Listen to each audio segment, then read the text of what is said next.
Hello friend, welcome to my YouTube channel technical question hub. मैं हूं आलोक रंजन और ले आया हूं दोस्तों थर्ड फेज में जो IOCL से पूछे गए इंटरव्यू में क्वेश्चंस हैं स्किल टेस्ट के दौरान, वो सब जो है इस वीडियो में जो है आज डिस्कस करेंगे।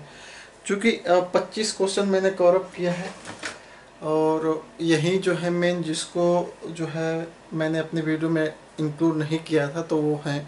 बाकी मैक्सिमम ऐसे क्वेश्चन इंटरव्यू में थे जो ऑलरेडी मैंने उस पे वीडियो बना चुका हूँ। ठीक है, तो इसको देखते हैं कि जो है थर्ड फेज में क्या क्या इंटरव्यू में पूछा गया था क्वेश्चन।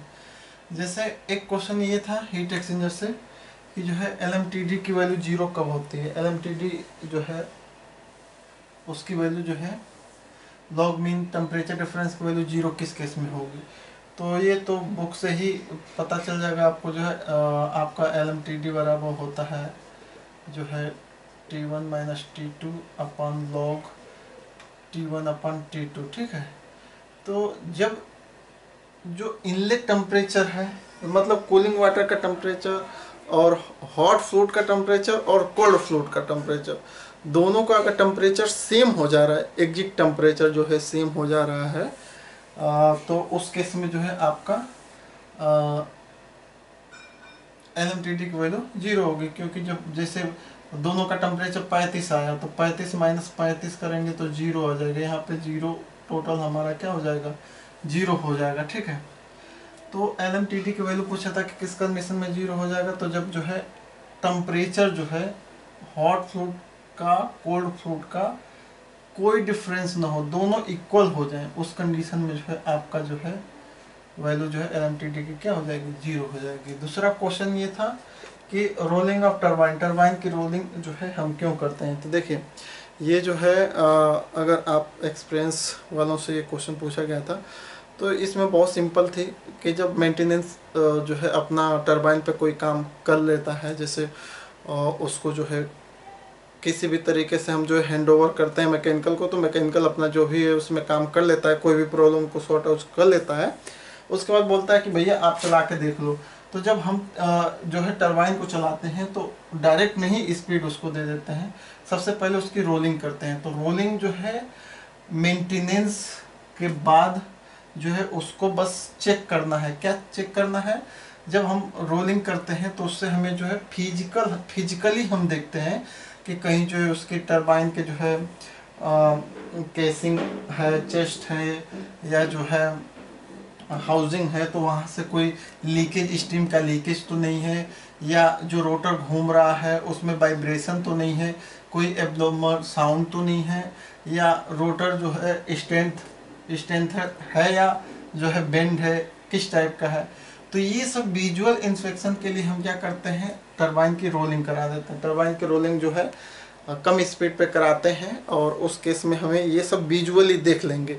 ठीक है, अगर ये नहीं कराएंगे, डायरेक्ट आप जो है टरबाइन को चला देंगे, पता चला कि जो है मेंटेनेंस से जो टरबाइन आई उसमें लीकेज था, उसमें कहीं और जो है वाइब्रेशन है या एबनॉर्मल साउंड थी, या उसका रोटर जो है सही से फिट नहीं बैठा या क्या है, तो ये सारी दिक्कतों से बचने के लिए हम उसको थोड़ा सा रोल कर लेते हैं, टरबाइन को रोल करके चला देते हैं।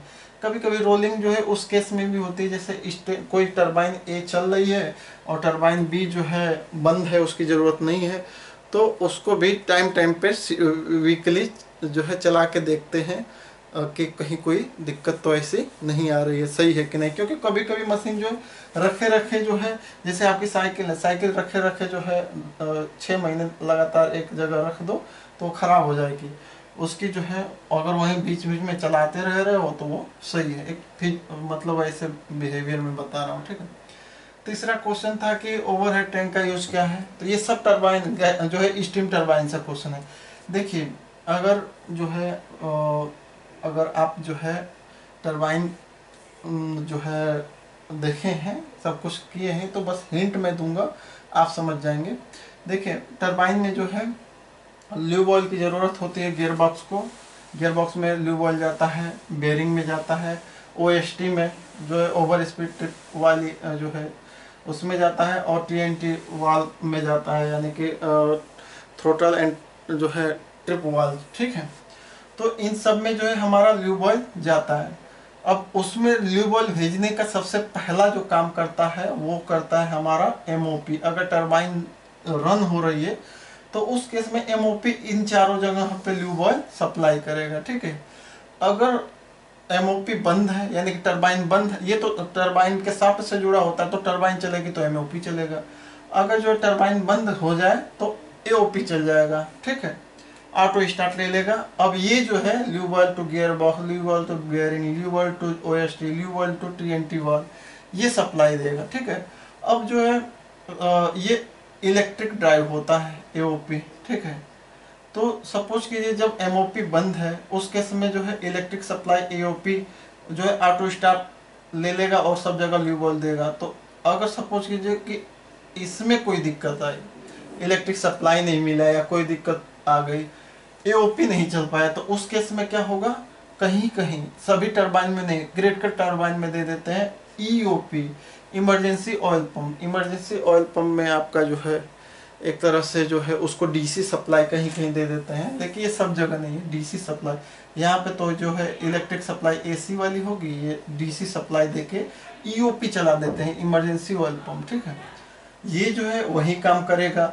अगर ये भी फेल हो जा रहा है तो आता है ओवरहेड टैंक। ओवरहेड टैंक भी जो है इनके डिस्चार्ज में ही जो है ओवरहेड टैंक जो है में ल्यूब ऑयल रहता है, वो जो है इन्हीं के डिस्चार्ज में जुड़ जाता है और कुछ ज़्यादा टाइम के लिए नहीं, ये तो बहुत कम समय के लिए जो है वहीं जो है ल्यूब ऑयल की सप्लाई जो है सब जगह कर देता है। लेकिन मैक्सिमम जो है स्टीम टरबाइन में एओपी मिलेगा, एमओपी मिलेगा और ओवरहेड टैंक मिलेगा, ईओपी नहीं मिलेगा, ठीक है। क्रिटिकल टरबाइन में ये है, कहीं कहीं मैंने बहुत कम सुना है, लेकिन सब जगह एओपी, एमओपी, ओवरहेड टैंक। जब हमारा टरबाइन चलेगी तो एमओपी से जो है ल्यूब ऑयल सप्लाई होगा, टरबाइन बंद रहेगी तो एओपी से सप्लाई होगा। अगर दोनों नहीं काम कर रहे हैं तो उस समय ओवरहेड टैंक का यूज आएगा, वहाँ से जो है रिटर्न ऑयल आएगा और इन चारों जगहों पे जो है लुब्रिकेशन के लिए जाएगा, ठीक है। और मेन जो है टीएनटी को भी ये जो है लैच करके रखेगा ताकि जो है तुरंत उसको चला सकें, ठीक है। नेक्स्ट हमारा टरबाइन हो गया। सेफ्टी शावर, सेफ्टी शावर का पूछा था कि जो हम सेफ्टी शावर हम रिफाइनरी में यूज़ करते हैं तो सेफ्टी शावर का यूज क्यों है और सेफ्टी शावर में कौन सा पानी दिया जाता है, जो है किस टाइप का जो है वाटर सेफ्टी शावर में दिया जाता है, ठीक है। और सेफ्टी शावर से ये पूछा था कि सेफ्टी शावर की जो लाइन होती है, जो पानी जो है सेफ्टी शावर के लिए, क्या वो इंसुलेटेड होती है या नहीं होती है, ठीक है। 3 क्वेश्चन उसने सेफ्टी शावर से पूछा था। तो सेफ्टी शावर से जो है सेफ्टी शावर क्या है, सेफ्टी शावर में पानी किस टाइप का यूज होता है, क्या सेफ्टी शावर की जो पानी की लाइन में इंसुलेशन होता है कि नहीं, ये पूछा था। तो देखिए सबसे पहले जो है सेफ्टी शावर का यूज कर क्या है। देखिए कभी कभी जो है कोई जैसा मैकेनिकल काम जो है फ्लेंज पे काम कर रहा है, एनआरवी जो है डिसमेंटल कर रहा है या वॉल डिसमेंटल कर रहा है, कोई भी एक्टिविटी कर रहा है, तो गलती से उसके आँख में अगर कोई केमिकल चला जाए तो उस आँख में या शरीर पे या कुछ भी, तो उस केस में जो है सेफ्टी शावर से जो है वो सेफ्टी शावर में जो है वो जाके सेफ्टी शावर पे जाके जो है अपनी आँख को रनिंग वाटर से जो है धुल सकता है, या किसी स्किन पे गिर गया केमिकल तो उसको जो है पानी से तुरंत जो है वो धुलना शुरू कर देगा रेनी वाटर जो है रनिंग वाटर में, ठीक है। तो जो है उसकी जो है एक तरह से कूलिंग उसको अच्छा महसूस होगा। और हर कोई भी केमिकल जो है अगर गिर जा रहा है, इन केस आप मतलब HF को छोड़ दीजिए, हाइड्रोफ्लोरिक एसिड या कुछ ऐसे केमिकल हैं जो कंबाइंड होते हैं, तो उनमें पानी का यूज नहीं करने की सलाह दी जाती है। लेकिन मैक्सिमम चाहे कास्टिक गिर गया, सल्फ्यूरिक एसिड गिर गया, HCl गिर गया, बहुत सारे हैं, तो उस केस में जो है आपको पानी जो है चाहिए धुलने के लिए, तो वो सेफ्टी शावर उस केस में होता है। मैं जो है सेफ्टी शावर का एक आंखों देखा जो है वो बता रहा हूँ सीन। एक बार जो है एक जो है व्यक्ति के ऊपर जो है हाइड्रोफ्लोरिक एसिड जो है HF हाइड्रोफ्लोरिक एसिड जो है उसका एक फॉर्म होता है DHF, जब उसमें वाटर मिल जाता है तो DHF कहते हैं। तो वो जो है गिर गया था।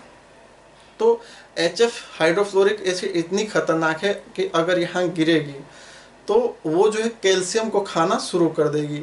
तो वो पूरी जो है कैल्शियम को जो है खाना शुरू कर देगी। हमारी बॉडी में जो हड्डी बनी वो कैल्शियम की बनी है, तो पूरा कैल्शियम को हड्डी को खाना शुरू कर देगी। और एक टाइम ऐसा आएगा कि पूरा ये जो है उसका रिएक्शन इतना फास्ट होता है, क्योंकि हाइड्रोफ्लोरिक जो है फ्लोराइड है, फ्लोराइड का आयोनाइजेशन वैल्यू भी ज़्यादा होती है, मतलब हाईली रिएक्टिव है। तो पूरी बॉडी का जो है पूरा जो है कैल्शियम अगर वो खा जाएगी तो व्यक्ति क्या हो जाएगा, पैरालिसिस हो जाएगा, मतलब कि उसमें हड्डी है नहीं, तो वो एकदम बेजान हो जाएगा। तो मैंने देखा था कि जो है सेप्टिस उसको जब HF लगा था तो उसमें जो है HF लगा था तो उसमें जो है वो सेप्टी शावर में पूरा उस एक तरह से नहाया था, ठीक है। जो है पूरी बॉडी उस एकदम गीला कर, मतलब गीला किया था, वॉश किया था, क्योंकि उसको बहुत जो है एक तरह से जलन हो रही थी। तो सेप्टी शावर से पूरा नहा गया था। तो यानी कि जो है अगर पूरा बॉडी पे केमिकल स्प्लेज हो जाए तो आप नहा भी सकते हो, इतना जो है सेप्टी शावर में पानी वगैरह है।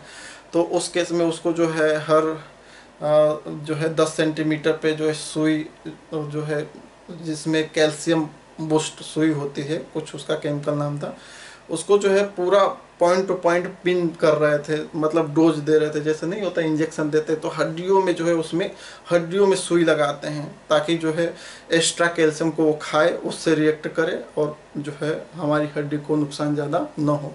तो ऐसे ऐसे हजारों केमिकल होते हैं, ठीक है। तो सेप्टी शावर से अगर इमरजेंसी है तो आँख में, हाथ पे या पूरी बॉडी पे है तो वो सब वॉश कर सकते हो।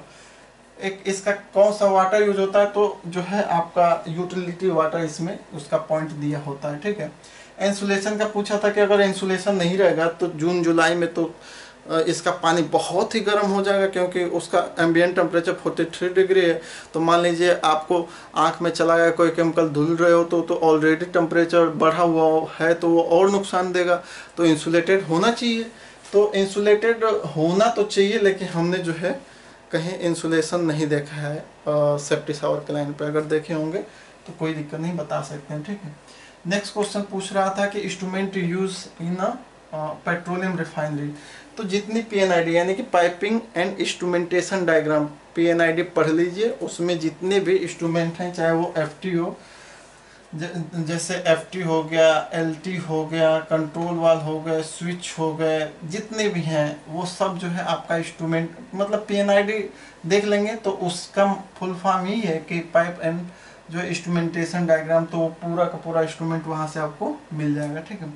नेक्स्ट क्वेश्चन था कि फ्रैक्शनेशन डिस्टिलेशन कॉलम और वैक्यूम डिस्टिलेशन कॉलम में क्या डिफरेंस है, ऑलरेडी ये कवर कर चुका हूँ मैं वीडियो में। नेक्स्ट है टाइप ऑफ टैंक। टैंक का टाइप कई बार पूछा जा रहा है, जिसमें जो है अब एक और टैंक का जो है बढ़ा दे रहे हैं। फिक्स रूफ है, होता ही है, फ्लोटिंग रूफ होता है। फिक्स कम फ्लोटिंग यानी कि दोनों, फिक्स भी रहेगा और फ्लोटिंग भी, ये भी होता है। एक ये भी पूछा जा रहा है अब कि इस जो है स्फेरिकल टैंक, स्फेरिकल टैंक क्या है, क्यों इसका यूज करते हैं, अमोनिया को स्फेरिकल वेसल में ही क्यों स्टोर करके रखते हैं, ये सारी चीज़ें जो हैं। तो स्फेरिकल टैंक वाला मैं ऑलरेडी इस पे भी वीडियो बना रखा हूँ, तो उससे देख सकते हैं। नेक्स्ट क्वेश्चन था कि आइडेंटिफिकेशन ऑफ फ्लो मीटर, मतलब ये विजुअल था, आपको फील्ड में ले जा रहे थे और मतलब बच्चों को फील्ड में ले जा रहे थे और बोल रहे थे कि भैया ये देख के बताओ कि ये किस टाइप का है। टरबाइन टाइप फ्लो मीटर वहाँ पे था, और जो है ऑर्फिस मीटर फ्लोट टाइप का था। ऑर्फिस मीटर, वेंचुरी, टरबाइन और जितने भी फ्लो मीटर आप पढ़ सकते हो वो ज़रूर पढ़िएगा। उस टाइप के फ्लो मीटर को वो दिखा के पूछ रहे थे किस टाइप का है ये, ठीक है, क्या क्या नाम है, उसका नाम क्या है, ठीक है। इसके अलावा एक क्वेश्चन LPD था यानी कि लोअर पॉइंट ड्रेन, और एक था HPV यानी कि हाई पॉइंट विंड, ठीक है, हाई पॉइंट विंड और लोअर पॉइंट ड्रेन। तो इसमें जो है मैंने पूछा भैया ये क्या होता है, क्योंकि मैं रिफाइनरी में तो अभी गया नहीं हूँ। तो बोल रहे थे कि जो LPD होता है लोअर पॉइंट ड्रेन, तो कहीं भी ये क्लोज ड्रेन होते हैं, किसी भी लाइन में अगर काम होगा तो ये जो है एलपीडी ड्रेन एक दिया रहता है, उससे ड्रेन कर दो तो लाइन में जितना भी सोल्यूशन है केमिकल होल्डअप वो ड्रेन हो जाएगा। और उसमें जो है ड्रेन करना तो एलपीडी से, और प्रेशराइज करना यानी कि उसमें प्रेशर भी फिर भी रहेगा ना, वेपर प्रेशर जो भी रहेगा उसमें कंटामिनेटेड उसकी वजह से, तो एचपीवी उसके लिए जो है हाई पॉइंट वेंट दे देते हैं, ठीक है, वेंटिंग कर देते हैं, इसका है, ठीक है।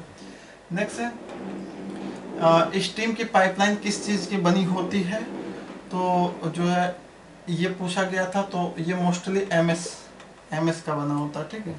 इसके अलावा जो है एसएस पाइपलाइन कहाँ यूज होती है, तो एसएस स्टेनलेस स्टील मोस्टली जो है जहाँ पे ज़्यादा चांस है कोरोजन वगैरह का, तो उस केस में एसएस का, क्योंकि एसएस बहुत मजबूत होता है, एक तरह से कोरोजन रेजिस्टेंस होता है, तो एसएस का वहाँ पे यूज कर सकते हैं। ये भी पूछा गया था।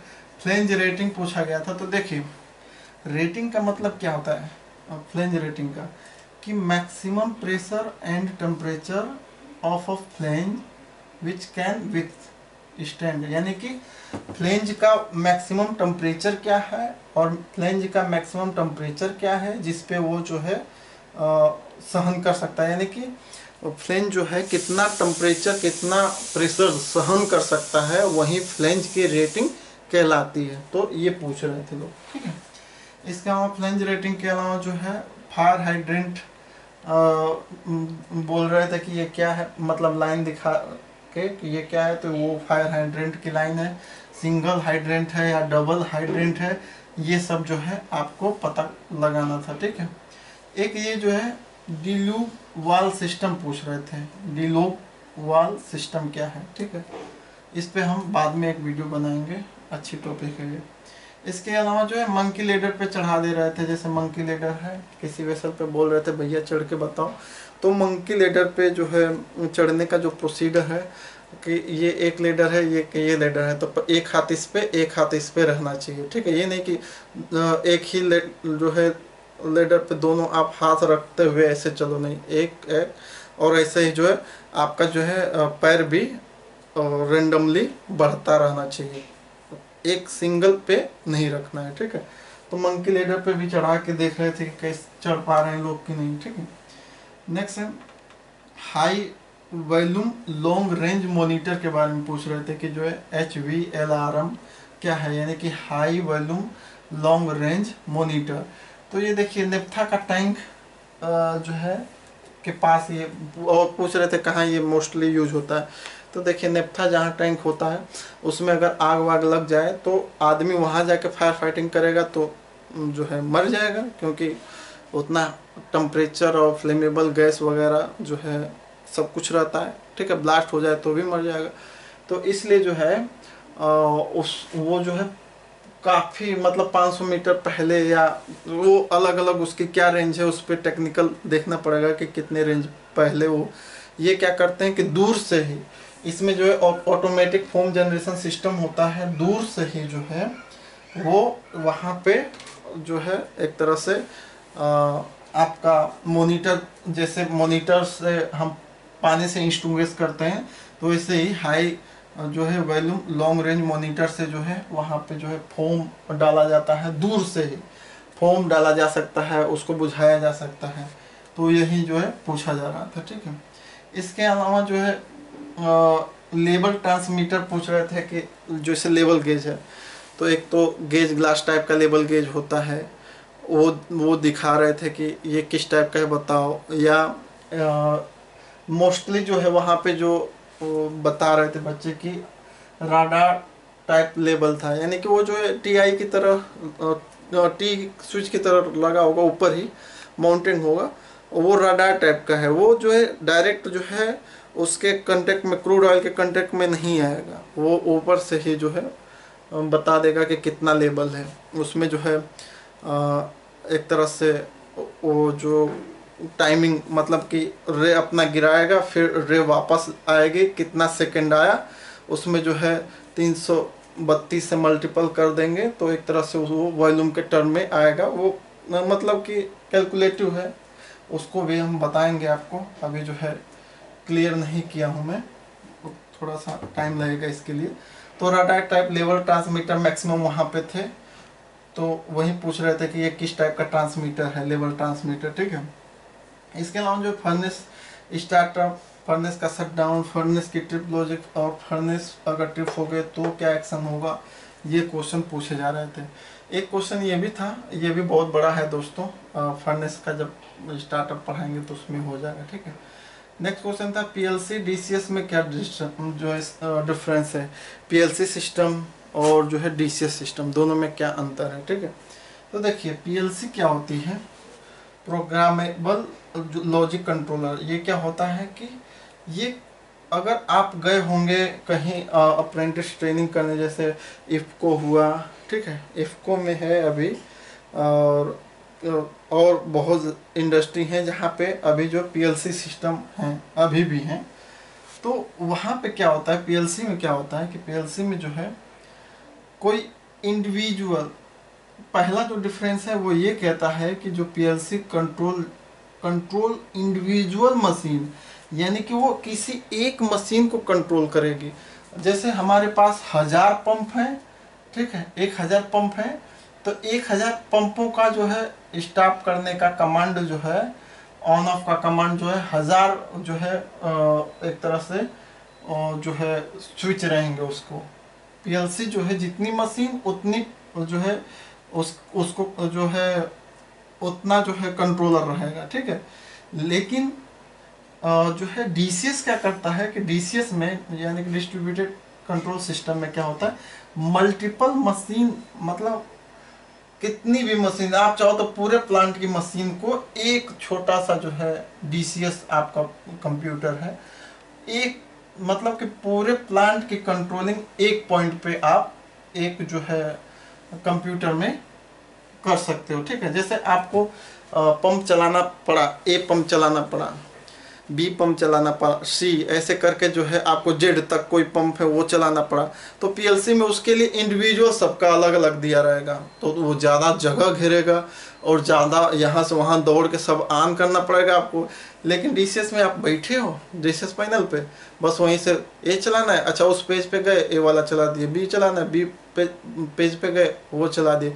मतलब कि पीएलसी कंट्रोल इंडिविजुअल मशीन, वो जो है पीएलसी एक मशीन को कंट्रोल करेगी, लेकिन डीसीएस जो है मल्टीपल मशीन को जो है क्या करेगी, ऑपरेट करेगी, कंट्रोल करेगी, बंद करना है कुछ भी, ठीक है। दूसरा सबसे बड़ा जो है पीएलसी और डीसीएस में जो है डिफरेंस है कि जो पीएलसी है, पीएलसी आपको जो है उससे मांगो कि भैया मुझे बताओ कि जो है बी वाला पंप कितने महीने पहले चला था, कितने साल पहले चला था, किस दिन चला था, किस टाइम पे चला था, किस टाइम पे बंद हुआ था, पूरा डाटा दो, तो जो है पीएलसी नहीं देगा। लेकिन डीसीएस में आप ट्रेंड देख सकते हो, अलार्म ट्रेंड दे सकते हो, ठीक है, कि कब वो चला, कब बंद हुआ, और कोई फ्लो जो है एकाएक बढ़ा या घटा तो उसका ट्रेंड निकाल के देख सकते हो, 1 दिन का, 10 दिन का, 20 दिन का। तो उसमें जो है एक तरह से कोई अगर एफक्यूआई है, मतलब टोटलाइज़र है, तो जैसे उसका भी पूरे महीने में कितना टोटलाइज़र लगा होता है कि पूरे महीने में कितना पानी आपने किसी को दिया या तेल किसी को दिया, तो वो पूरे महीने का वो बता देगा, टोटलाइज़र उसमें होता है। यानी कि क्वांटिटेटिव और जो है पूरा का पूरा जो डाटा है वो सब आप डीसीएस से ले सकते हो, लेकिन जो है इसमें रिकॉर्ड नहीं है जो आपके पीएलसी में है। क्योंकि जो है हम लोग जैसे थे एक जिस पहले प्रीवियस कंपनी में, तो डीसीएस ऑपरेटर में था, तो जो हमारा एचओडी था वो आता था, कुछ नहीं, किससे कुछ नहीं पूछता था, वो बस जो है पूरी शिफ्ट का, जैसे नाइट शिफ्ट अपनी थी तो नाइट शिफ्ट का वो बस ट्रेंड निकाल लेता था, प्रिंट करके ले जाता था, तुरंत बता देता था कि तुम लोग रात में सोए हो, यानी कि कोई काम नहीं किए हो, इस टाइम ये चीज़ बढ़ा, इस टाइम ये जो है ये गलती हुई है, वो तुरंत पकड़ लेता है, क्योंकि उसमें पूरा ट्रेंड है कि किस टाइम क्या क्या है, एकदम पूरा हिस्ट्रिकल आपको डाटा दे देगा। लेकिन जो पीएलसी में ऐसा नहीं है, पीएलसी को बस चला दो, बढ़ा दो स्टेप या कुछ भी कर दो, लेकिन रिकॉर्ड उसका कुछ नहीं है, ठीक है। नेक्स्ट है एक ये जैसे जो बच्चे जो है जिस प्लांट में अप्रेंटिस करके आए थे उससे रिलेटेड, जैसे वीडियो सेक्शन पूछ लिया, एलपीजी फिलिंग सिस्टम पूछ लिया, क्रूड ऑयल फिलिंग सिस्टम पूछ लिया। तो ये सब कुछ यूनिट वाइज क्वेश्चन थे, ठीक है, कि भैया वीडियो में क्या होता है, चलो बताओ, उसका जो है फ्लो डायग्राम बताओ, क्या होता है, कैसे होता है, टेम्परेचर प्रेशर बताओ। तो ये यूनिट बेस्ड क्वेश्चन थे। इसके अलावा जो है एक क्वेश्चन ये था कि स्टीम लाइन को चार्ज करना, यानी कि स्टीम की कोई लाइन शट डाउन में गई थी, अब उसको लाइन में लेना है तो कैसे लेंगे, ठीक है। तो उसमें नॉर्मली क्या होता है कि जैसे उसका जो है स्टीम ट्रैप है, स्टीम ट्रैप को आप जो है क्या कीजिए कि जो डायरेक्ट स्टीम ट्रैप को लोकल ड्रेन पे डाल दीजिए, स्टीम चार्ज कीजिए। स्टीम चार्ज करेंगे तो उस लाइन में जितना भी मॉइस्चर है, वाटर है, कंडेंसेट है, वो जो है लोकल ड्रेन हो जाएगा। स्टीम जैसे आएगी तो तुरंत उसको बंद कर दीजिए कि हाँ भाई अब जो है इसमें बिल्कुल जो है वाटर नहीं है। स्टीम ट्रैप से लोकल ड्रेनिंग मस्ट है, नहीं तो जो है जैसे ही लाइन चार्ज करेंगे हैमरिंग इतनी भयंकर होगी, लाइन फट जाएगी। तो उनका यही जानना था भैया कि कैसे करोगे, तो लोकल ड्रेन कर दीजिए, स्टीम चार्ज कीजिए, जैसे लोकल ड्रेन से स्टीम आने लगेगी तुरंत जो है लोकल ड्रेन बंद करके स्टीम ट्रैप को लाइन में ले लीजिए और जो है चार्ज कर लीजिए, कोई दिक्कत नहीं है, ठीक है। इसमें भी कुछ नहीं था। एक ये क्वेश्चन था आपका राडा फर्नेस पीएलसी यूनिट बेस हो गया, स्टीम लाइनअप हो गया, आई डिफाइन। वो ये क्वेश्चन था कि आई डिफाइन है आपके पास, एफ डिफाइन है। तो आई डिफाइन एफ डिफाइन में किसको पहले स्टार्ट करोगे और क्यों स्टार्ट करोगे। जैसे रिफाइनरी में मैकेनिकल ड्राफ्ट सिस्टम होता है, यानी कि उसमें एफ डिफाइन भी होता है और आई डिफाइन भी होता है। तो इनका प्रोसीजर पूछ रहे थे कि पहले हम आई डिफाइन स्टार्ट करें या एफ डिफाइन स्टार्ट करें और क्यों करें, ठीक है, वाई, इसके बाद वाई भी था। तो जैसे देखिए अगर मैं आपको बताऊं अपने यहाँ का थोड़ा सा सिस्टम, तो एफ डिफाइन जो है, जैसे ये रिफॉर्मर है, रिफॉर्मर हाउस है, तो एफ डिफाइन जो है रिफॉर्मर में एयर भेजा, कंबसन हुआ, फिर उसके बाद जो फ्लू गैस बनी उसको जो है आई डिफाइन खींचा और उसको भेज दिया चिमनी में, ठीक है, ये प्रोसीजर है। तो आई डिफाइन खींचने का, फ्लू गैस को खींचने का काम कर रहा है, एफ डिफाइन जो एयर को भेजने का काम कर रही है, ठीक है। अब जो है हमें स्टार्ट लेना है, स्टार्टअप लेना है। प्लांट का शटडाउन था, प्लांट 20 दिन के लिए बंद था, अब हमें इसको स्टार्ट करना है। तो हम क्या करेंगे, हम जानते हैं कि भैया इतने दिन प्लांट बंद रहा तो इसमें इनर्ट पूरा जो है होंगी सब, इस रिफॉर्मर हाउस में जो है एक तरह से इनर्ट्स खूब होंगी, एकदम मैक्सिमम इनर्ट्स भरी होंगी। तो सबसे पहले इनर्ट्स को निकालना हमें ज़रूरी है। तो इनर्ट्स कैसे निकलेंगी, तो इनर्ट्स को निकालने के लिए हम सबसे पहले क्या करेंगे, आईडी फैन चलाएंगे, ठीक है। तो इसमें से पूरा इनर्ट्स निकाल के लेकर चला जाएगा, या कोई एयर पॉकेट बन रही है कुछ भी, वो तुरंत जो है खींच लेगा, ठीक है। आईडी फैन चलाने का एक फ़ायदा हुआ कि पूरा इनर्ट्स जो है निकल गई, और उसके बाद एफडी फैन चला दिए और तो एयर जो है तुरंत जो है एयर का फ्लो मिल गया, एयर का फ्लो मिल गया, हम जो है अब बर्नर का स्टार्टअप, बर्नर को लाइट अप करना शुरू कर दिए, ठीक है। ये जो बर्नर हम जो है रेंडमली चलाने शुरू कर दिए, ठीक है। तो ये है, और ऐसे ही जो है ऐसे ही अगर आप जो है पहले एफडी फैन चला दो तो क्या नुकसान होगा, ठीक है। अगर आप एफडी फैन चला दिए, आईडी फैन चलाए नहीं, तो एफडी फैन चलाएंगे तो ब्लोअर का जो एयर प्रेशर होगा वो आईडी फैन के पास जाएगा। यहाँ पे आईडी फैन का जो है एक एयर फिल्टर होता है, मतलब इसका सक्शन फिल्टर होता है इसमें, ये जो है इसका सक्शन फिल्टर यहाँ पे लगा होगा, इंटरनल सक्शन फिल्टर। तो अब सोचिए कि जो है आपने एफडी फैन चला दिया, इधर से ये जा नहीं रहा है, तो वो पूरा प्रेशराइज होगा, ये भी प्रेशराइज होगा और फिल्टर पे भी प्रेशर बढ़ेगा, तो फिल्टर जो है आपका डैमेज होने का चांस है। सक्शन फिल्टर जो प्रेशर बढ़ने पे डैमेज होने का चांस है, और इधर भी पूरा ज़्यादा प्रेशर बढ़ेगा, ठीक है, अगर एफडी फैन चला दिया, आईडी फैन नहीं चलाए तो, ठीक है। इसलिए हमेशा आईडी फैन चलाइए, उसके बाद एफडी फैन चलाइए, लाइट अप करके काम ले लीजिए, ठीक है, कोई दिक्कत नहीं दिक्कत। अब आगे बढ़ते हैं, नेक्स्ट क्वेश्चन है स्टीम ट्रैप जो रिफाइनरी में यूज होते हैं कितने टाइप के हैं और कौन सा स्टीम ट्रैप कहाँ यूज करेंगे, ये क्वेश्चन पूछा था, ठीक है। तो अब स्टीम ट्रैप का जो है बताते हैं आपको, स्टीम ट्रैप क्या होगा क्या नहीं होगा।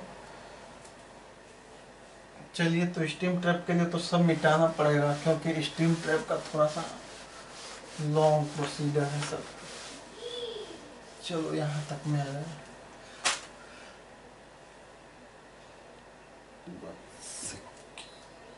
स्टीम ट्रैप जो होता है, स्टीम ट्रैप वो 3 टाइप के होते हैं आपके। पहला है थर्मोस्टैटिक, दूसरा थर्मोडायनेमिक और तीसरा होता है मैकेनिकल टाइप। ठीक है, स्टीम ट्रैप के जो है 3 टाइप हैं। एक तो हमारा हो गया थर्मोस्टैटिक, दूसरा हो गया थर्मोडायनेमिक और तीसरा हो गया मैकेनिकल। ठीक है, तो ये तो टाइप हो गया। फिर पूछा गया था कि स्टीम ट्रैप का जो है कितने टाइप हैं और उनका जो है वर्किंग प्रिंसिपल। ठीक है, तो थर्मोस्टैटिक जो है स्टीम ट्रैप का जो है, एक तरह से अगर देखा जाए तो ये टेम्परेचर डिफरेंस पे वर्क करता है। इसका प्रिंसिपल क्या है, working principle temperature difference. Thermodynamic का जो है जो वर्किंग प्रिंसिपल है वो प्रेशर डिफरेंस है। ठीक है, और मैकेनिकल टाइप का है डेंसिटी डिफरेंस। ठीक है, अगर कोई पूछे कि भैया थर्मल स्टैटिक जो है थर्मोस्टैटिक जो है, एक तरह से थर्मोस्टैटिक जो है स्टीम ट्रैप है वो किस प्रिंसिपल पे वर्क करता है, तो वो टेम्परेचर डिफरेंस पे वर्क करता है। थर्मोडायनेमिक किस प्रिंसिपल पे वर्क करता है, तो प्रेशर डिफरेंस पे। और मैकेनिकल टाइप किस पे जो है वर्क करता है, तो डेंसिटी डिफरेंस। अब ये हो क्या रहा है, इस मतलब ये भी समझ लीजिए कैसे है। ठीक है, अब कहेगा कि भैया थोड़ा समझाओ कि कैसे जो है ये वर्क कर रहा है, तो आप कह सकते हो ये हमारा स्टीम ट्रैप है। ठीक है, ये स्टीम ट्रैप हो गया। ये जो है ये मेन लाइन आपकी है, यहाँ से जो है पॉइंट आया। ठीक है, ये स्टीम ट्रैप का आप स्टीम आइसोलेशन वाला ये डाउन स्टीम है, और यहाँ पे लोकल ड्रेन आपका हो गया, और ये जो है आपका जो है रिटर्न हो गया, यानी कि जो है ये कंडेंसेट जो जा रहा है, कंडेंसेट आउट हो रहा है, वो आउटलेट। ठीक है, ये हो गया। तो क्या होता है जब थर्मोस्टैटिक जो है स्टीम ट्रैप किस प्रिंसिपल पे वर्क करते रहे हैं, टेम्परेचर डिफरेंस पे, तो ये क्या होगा, सपोज कीजिए ये जो है आपका थर्मोस्टैटिक जो है स्टीम ट्रैप है, तो जैसे ही कंडेंसेट आएगा, कंडेंसेट इसमें आएगा, तो कंडेंसेट का टेम्परेचर हमेशा क्या होगा, कंडेंसेट का टेम्परेचर हमेशा कम होगा और स्टीम का टेम्परेचर हमेशा ज़्यादा होगा। जैसे जो है आपका एचएस स्टीम है, एचएस स्टीम आपका जो है 37 kg उसका प्रेशर होता है और 380 डिग्री जो है उसका टेम्परेचर होता है। ठीक है, तो स्टीम का प्रेशर जो है इसका टेम्परेचर जो है आपका स्टीम का टेम्परेचर ज़्यादा है, लेकिन इसका जब कंडेंसेट होगा, कंडेंसेट उस वो तो 380 का होगा नहीं, वो तो कम टेम्परेचर का होगा कंडेंसेट, यानी कि जो है वहीं जो है 100 तक जो है हमारा पानी होता है, उसके ऊपर जो है स्टीम बन जाती है। तो कंडेंसेट का टेम्परेचर कम और कंडेंसेट और स्टीम का टेम्परेचर ज़्यादा, तो ये इसी प्रिंसिपल पर वर्क कर रहा है। जैसे ही कंडेंसेट यहाँ पे कलेक्ट होगा तो ये जो है खुल जाएगा, और जैसे कंडेंसेट ड्रेन हो गया, आगे बढ़ गया कंडेंसेट, अब स्टीम यहाँ पे आ गई, तो वो तुरंत जो है बंद हो जाएगा। यानी कि टेम्परेचर डिफरेंस, कंडेंसेट आएगा, टेम्परेचर कम है उसको आगे बढ़ा देगा, स्टीम है, स्टीम आई तो उसको रोक देगा, यानी कि टेम्परेचर डिफरेंस पे आपका थर्मोस्टैटिक स्टीम ट्रैप काम किया। अब जो है थर्मोडायनेमिक किस पे वर्क कर रहा है, तो थर्मोडायनेमिक में आपका जो है ये वर्क करेगा, thermodynamic based on pressure difference. तो इसी में समझिए जो कंडेंसेट होगा, कंडेंसेट का प्रेशर कम ही होगा, किसके रेदर देन एचएस स्टीम के। एचएस स्टीम का प्रेशर 37 kg है, तो क्या कंडेंसेट का उतना होगा, नहीं होगा। तो कंडेंसेट का प्रेशर कम है तो ये खुल जाएगा। ठीक है, और जैसे ही स्टीम आएगी, यानी कि ज़्यादा प्रेशर उसको सेंस होगा कि भैया अब स्टीम आ गई, हाई प्रेशर आ गया, यानी कि तुरंत वो बंद हो जाएगा। ठीक है, तो ये जो है आपका जो है प्रेशर डिफरेंस पे वर्क कर रहा है। मेटेलिक टाइप यानी कि जो है डेंसिटी डिफरेंस, तो देखिए इसमें फ्लोटिंग हेड टाइप का जो है स्टीम ट्रैप या इन्वर्टेड बकेट वगैरह इसका एग्जांपल है। आप नेट वेट पे देख लेना। उसमें जैसे आप घर में आपके जो है फ्लोट टाइप सिस्टम है ना, जो टंकी भरने के लिए फ्लोट लगा होता है, तो फ्लोट क्या काम करता है, जैसे ही जो है कंडेंसेट मतलब पानी भर जाता है तो जो है वो ऊपर उठ जाता है और आपका जो इनलेट वाल्व बंद कर देता है। उसका ऐसे मैकेनिज्म है। अगर खाली है टंकी तो वो खुल जाता है, पूरा पानी भरने लगता है। तो ऐसे ही उसमें फ्लोट लगा होता है, जैसे कंडेंसेट भर गया तो वो खुल गया, और जैसे कंडेंसेट ड्रेन हो गया तो वो तुरंत बैठ जाएगा। तो ये फ्लोटिंग एंड मैकेनिकल टाइप का ये होते हैं, ठीक है, फ्लोटिंग टाइप के, ठीक है। तो ये पूछा गया था स्टीम ट्रैप कितने टाइप के होते हैं, उनका वर्किंग प्रिंसिपल क्या है, ठीक है। और उसका सिलेक्शन आपको बता ही दिया कि जहाँ जो है सिलेक्शन आपको प्रेशर डिफरेंस पे सेलेक्ट करना है, टेम्परेचर पे या डेंसिटी पे, सब पे। और कुछ एग्जांपल मैं बता दूं, जैसे आपका जो टेम्परेचर डिफरेंस है ये हमेशा जो है लो स्टीम मतलब जैसे एलएस के लाइन में, यानी कि लो प्रेशर स्टीम में इसका यूज होता है। और ये प्रेशर डिफरेंस पे यानी कि हाई प्रेशर स्टीम के लिए की लाइन में थर्मोडाइनमिक होता है, और डेंसिटी भी लो के लिए होता है, ठीक है, लो प्रेशर स्टीम के लिए, ठीक है। बस कास्ट वाइज थोड़े ये महंगे घटते रहते हैं, इसकी वजह से ये हो रहा है, ठीक है। अब एक क्वेश्चन ये था स्टीम ट्रैप से ही, जब स्टीम ट्रैप पढ़ा रहे हैं तो एक और क्वेश्चन इससे आया था, वो भी बता दें स्टीम ट्रैप से ही, कि how to detect steam trap passing. जैसे ये स्टीम ट्रैप है, ये स्टीम ट्रैप का सिंबल, ये इसका डाउन स्ट्रीम वाल, और ये हो गया ड्रेन, और ये चला गया, ये कंडेंसेट जो है इनलेट हो गया, ये कंडेंसेट आउटलेट हो गया, ये कंडेंसेट जो है ड्रेन हो गया, ठीक है। तो ये पूछा था कि जो स्टीम ट्रैप पास कर रहा है कि नहीं, कैसे पता चलेगा, ठीक है। तो पास कर रहा है कि नहीं, सबसे पहले आपको अगर देखना है तो यहाँ टेम्परेचर गन से टेम्परेचर लीजिए, ठीक है, और स्टीम ट्रैप के बाद टेम्परेचर लीजिए, ठीक है। अगर यहाँ का टेम्परेचर मान लीजिए 250 है और यहाँ भी आपका 250 मिल रहा है, यानी कि स्टीम ट्रैप काम नहीं कर रहा है, वो पास कर रहा है, ठीक है। दूसरा लॉजिक क्या है पास कर रहा है कि नहीं देखने के लिए, एक तो जो है बेस्ड ऑन टेम्परेचर डिफरेंस हो जाएगा, और दूसरा जो है विजुअल देखिए। एक तो हमारा जो है ये टेम्परेचर गन से है, टेम्परेचर गन से देख सकते हैं कि यहाँ का टेम्परेचर ले लिया, यहाँ का अगर दोनों का इक्वल हो रहा है यानी कि पास कर रहा है, ये स्टीम ट्रैप काम नहीं कर रहा है। दूसरा बाई विजुअल मतलब कि क्या करिए, जो है इधर ये जा रहा है, कंडेंसेट आउट हो रहा है, तो इस वाल को जो है आप बंद करिए, लोकल ड्रेन को खोल दीजिए, तो कंडेंसेट इन होगा, ठीक है। और इसको खोल दिए तो कंडेंसेट गिरता रहेगा और स्टीम आएगी, तो ये अगर ये काम स्टीम ट्रैप काम कर रहा है तो कंडेंसेट को यहाँ पे गिरेगा, आपको दिखेगा, विजुअली आंख से देख सकते हो, ठीक है।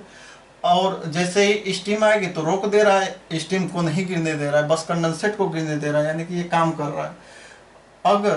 अगर काम नहीं करता तो यहाँ से कंडेंसेट के साथ साथ स्टीम भी आने लगती, स्टीम तुरंत एकदम गिरने लगती लोकल ड्रेन में। तो वहाँ से आप देख सकते हो कि हाँ भाई यहाँ पे तो लोकल ड्रेन में स्टीम भी आ रही है, कंडेंसेट भी आ रहा है, यानी कि ये पास कर रहा है, ठीक है। बाई विजुअल इंस्पेक्शन कर सकते हो, टेम्परेचर गन से कर सकते हो। और तीसरा होता है आपका एक और सिस्टम यूज करते हैं हम लोग प्लांट में, अल्ट्रासोनिक मीटर ये होता है, ठीक है। अल्ट्रासोनिक का कुछ वो नहीं है, देखिए उसमें क्या होता है, वो ग्राफिकली रिप्रेजेंट होता है। अल्ट्रासोनिक जैसे अल्ट्रासाउंड आपने सुना होगा कि जिस आवाज़ को हम ना सुन सकें, एक तो मतलब जो है फ्रिक्वेंसी वाइज जो है नॉइस होती है, नॉइस को हम नहीं समझ पाते हैं, कुछ सुनते हैं कुछ नहीं सुनते हैं, और उनके फ्रिक्वेंसी इतना ज़्यादा होते हैं कि हम सुन ही नहीं पाते हैं ना। तो ये जो साउंड से पता करता है, ये क्या करता है, जैसे यहाँ पासिंग हो रही है तो ये जो है उसके साउंड को डिटेक्ट करेगा और पूरा मैक्सिमम ये ग्राफ दे देगा, ठीक है, कि भैया बहुत तेजी से जा रहे हो, उसमें वाइब्रेशन साउंड को मेजर कर लिया और ग्राफ दे दिया कि हाँ भाई बहुत ज़्यादा ये पासिंग है। अगर पासिंग नहीं होगी तो इसका यूं ग्राफ एकदम नीचे लोअर लेवल का जाएगा, यानी कोई ग्राफ ही नहीं बनेगा, ठीक है।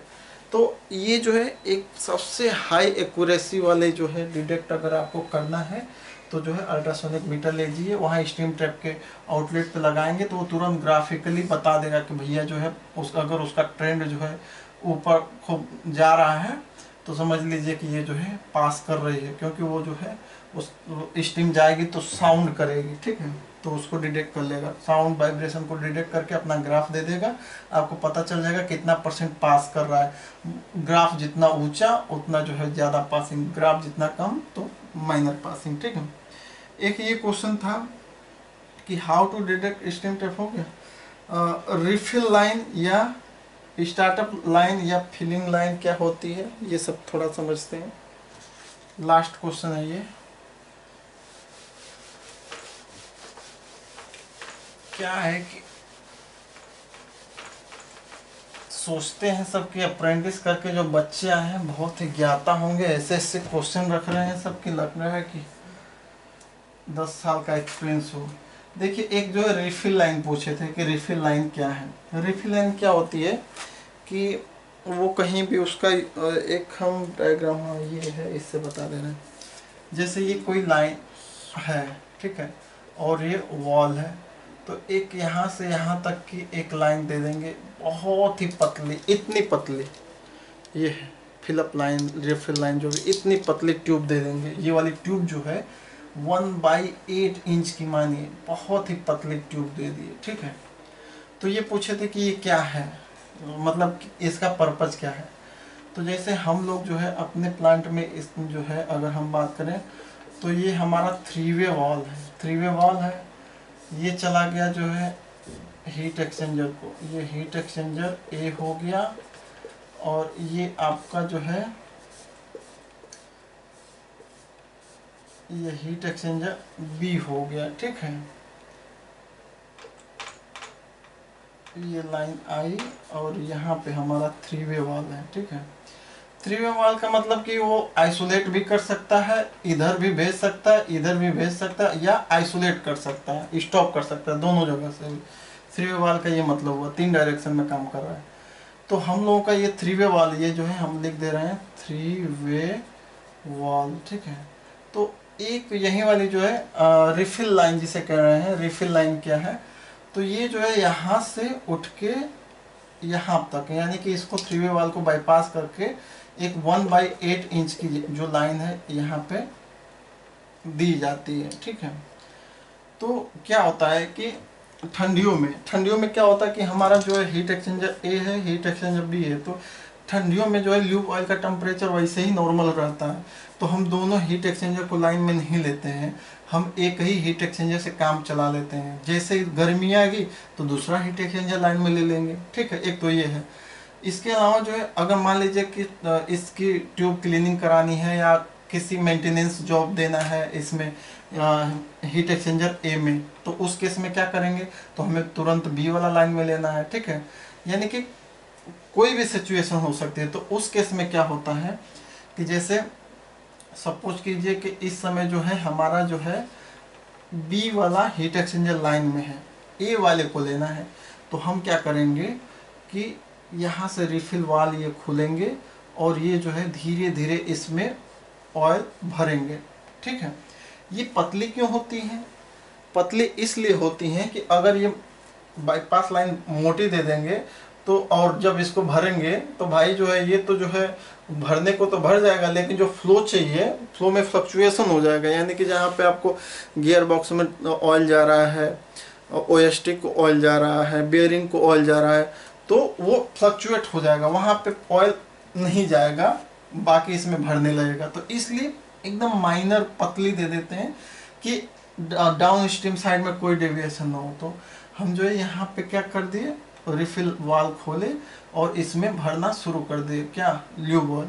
तो ये पूरा भर गया और इंश्योर कर लिया कि भर गया नहीं, ये वेंट हमने खोला, यहाँ से ऑयल जो है थोड़ा थोड़ा निकलने लगा, समझ गए कि हमारा ये भर गया। ठीक है। उसके बाद वेंट बंद कर दिए और 3 वे वाल को इस साइड लाइन अप कर दीजिए, और जो जब इधर लाइन अप हो जाएगा तो इधर क्या हो जाएगा, अपने आप बंद हो जाएगा।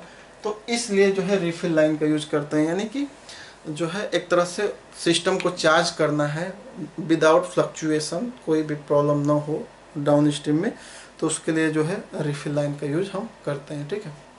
तो 25 क्वेश्चन हमने जो है कवर अप किए, और ये तीसरी वीडियो है जो इंटरव्यू से रिलेटेड, और अभी कुछ अगर क्वेश्चन और आ जाएंगे तो जो है नेक्स्ट वीडियो बनेगी। नहीं तो टीसीएस कैसे एग्ज़ाम कंडक्ट करा रही है उसका थोड़ा सा क्लू मिला है, तो हम चाहेंगे आप लोगों को शेयर करें कि टीसीएस के एग्ज़ाम को, क्योंकि 5 साल का IOCL का टेंडर है टीसीएस का, तो 5 साल तक तो भूल जाइए कि ओपी गुप्ता, राम प्रसाद ये सब आने वाला है। तो टीसीएस को समझने के लिए थोड़ा सा मैं प्रयास किया हूँ, बाकी थोड़ा आप लोग भी बताइएगा कि और क्या हो सकता है, कहाँ से पढ़ा जाए, कहाँ से कौन सी बुक, ये सब का डिस्कस मैं नेक्स्ट वीडियो में लाऊंगा, ठीक है। थैंक्स फॉर वॉचिंग, जय हिंद।